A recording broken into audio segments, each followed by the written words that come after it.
Karen and Phil and Gwyn are not remarkable people in the way financial media usually defines remarkable.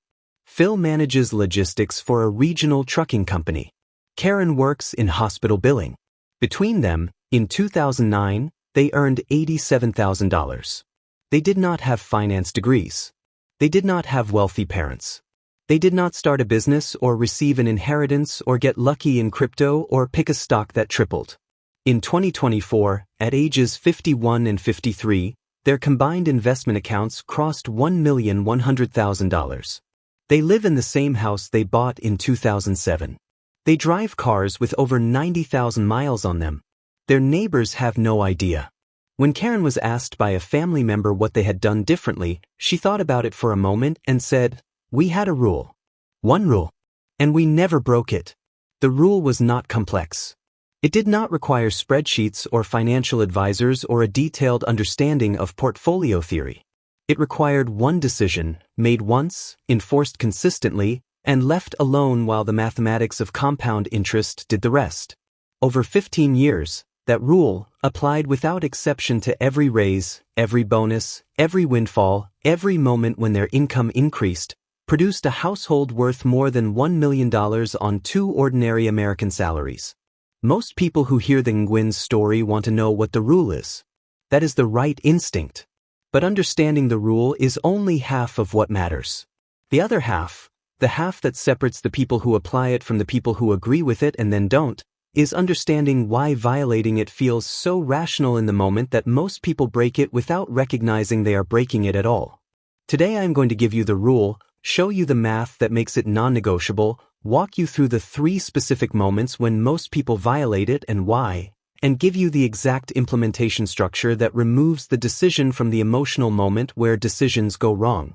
The data on ordinary income millionaires in the United States is more instructive than almost any other body of research in personal finance, precisely because it removes the distorting effects of exceptional income, inheritance, and entrepreneurial windfalls from the analysis. According to Ramsey Solutions' 2023 National Study of Millionaires, the largest study of its kind, drawing from over 10,000 American millionaires, 79% of millionaires did not receive any inheritance. 33% never had a household income above $100,000 in any single working year. The median household income of the millionaires surveyed, averaged across their working lives, was $67,000. These are not exceptional earners who were always going to be wealthy. These are people who applied a specific behavioral framework with enough consistency that the mathematics of compounding did the extraordinary work for them. The Federal Reserve's 2023 survey of consumer finances found that households in the 60th to 80th income percentile, earning roughly $60,000 to $99,000, have a median net worth of $204,000 and a mean net worth of $383,000. The gap between those two numbers is again the signature of concentrated wealth within the group. A subset of ordinary income households has accumulated dramatically more than the median. Those households did not get there through higher income. According to Fidelity's 2024 Millionaire Outlook study, among self-made millionaires with household incomes under $150,000, the single most commonly cited behavioral driver of wealth accumulation, named by 74% of respondents, was consistent, automated investment independent of income fluctuation. Consistent, automated, independent of income fluctuation. That phrase is the entire rule, stated in 3 words. The Ramsey Solutions research found that 94% of the millionaires surveyed invested consistently throughout their working lives, including during market downturns and periods of personal financial stress. They did not pause contributions when markets fell. They did not reduce contributions when expenses rose. The investment was not treated as a variable they adjusted based on circumstances. It was treated as a fixed obligation, identical in their behavioral hierarchy to their mortgage payment or their electric bill. This is not your fault if you have not been doing this. Nobody handed you a framework that made the rule feel as non-negotiable as a utility payment. The financial industry profits from your active engagement with investment decisions, from fund switching, from market timing, from product purchasing. A rule that says automate, set, and ignore is not in most financial institutions' commercial interest to promote. The system was designed to keep you actively managing. The people who built wealth quietly stopped actively managing. The rule itself can be stated in a single sentence. Every time your income increases, automate a minimum of 50% of the net after-tax increase into an investment account before you have lived with the new number for 30 days. That is the whole rule. Not 50% of your income. 50% of each incremental increase. The base spending level you already maintain continues unchanged. Your lifestyle does not decline.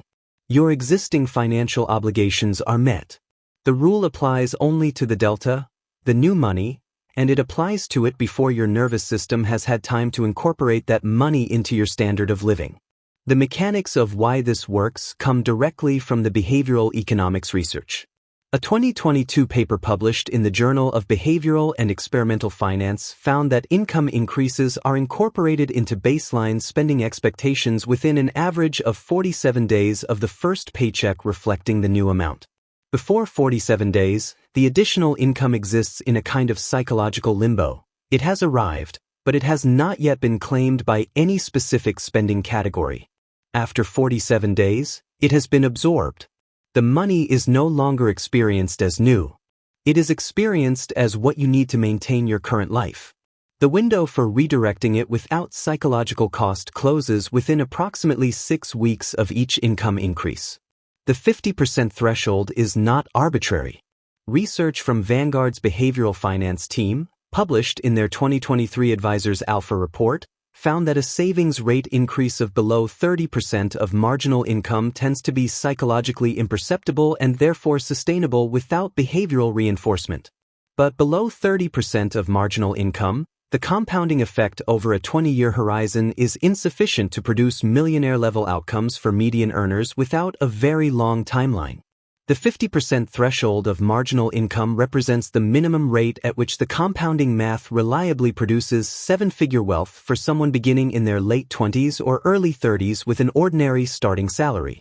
Lower than 50% and the math requires either a longer timeline, higher returns, or a starting advantage the rule is designed to eliminate as a requirement. Here is what the Nguyen's actually did.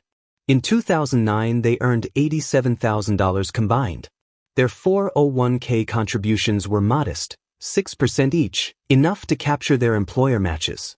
In 2011, Phil received a $4,200 raise.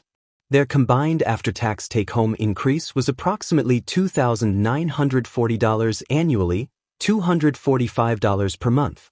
They automated $125 of that $245 directly into Phil's 401k within 3 weeks of seeing the new paycheck. They spent the other $120. In 2013, Karen's salary increased by $3,800. Same protocol, after-tax increase calculated, 50% automated within 30 days, remainder absorbed into spending. They applied this rule to every raise, every small bonus, every moment of income growth for 15 years. They never redirected an existing contribution. They never reduced what they were already investing. They only ever applied the rule to what was new. By 2016, their combined automated contributions, layered raise by raise over 7 years, had reached $2,340 per month. Their lifestyle had grown modestly as it should. But the majority of their income growth over those 7 years had been systematically redirected before it could become a lifestyle expectation. And then the compounding engine, which by 2016 was working on a portfolio approaching $280,000, began doing the work that no raise could replicate. The rule is simple.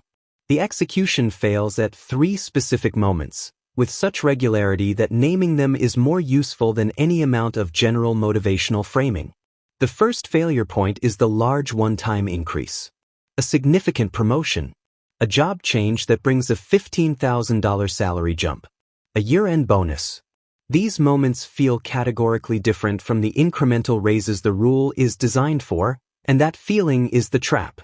A $15,000 annual salary increase, net of taxes, represents approximately $875 per month in additional take-home pay. The rule says $437 of that $875 gets automated immediately. In practice, a large increase triggers a planning response, the mental accounting of what the money could do, the kitchen renovation, the car upgrade, the vacation that has been deferred. The planning response is legitimate.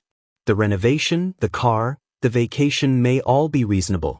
The error is allowing the planning response to consume the entire increase before the automated investment is established. The counterintuitive discipline required here is to automate the 50% first, then plan the rest. Not to plan the whole amount and circle back to the investment. The automation must precede the planning, because once the planning has assigned the full increase to specific purposes, the investment becomes a subtraction from things that have already been mentally spent. It never gets made. According to the Employee Benefit Research Institute's 2024 Retirement Confidence Survey, workers who received income increases above 10% in a given year reduced their retirement contribution rate in the following 12 months at a rate 3 times higher than workers who received smaller incremental raises. Large increases paradoxically produce worse savings behavior than small ones, because large increases feel like permission to address accumulated deferrals, and the permission consumes the increase entirely. The second failure point is the income disruption. A spouse takes parental leave. Someone changes jobs and there is a gap period. A freelance income stream slows. The disruption creates legitimate financial pressure, and the first response is almost always to reduce investment contributions, particularly if they were set as a percentage of income through a 401k payroll deduction, which automatically adjusts when income adjusts. The problem is that contribution pauses compound the damage in 2 directions simultaneously. The investment account grows more slowly during the pause, and the behavioral precedent of pausing makes the next pause easier to rationalize.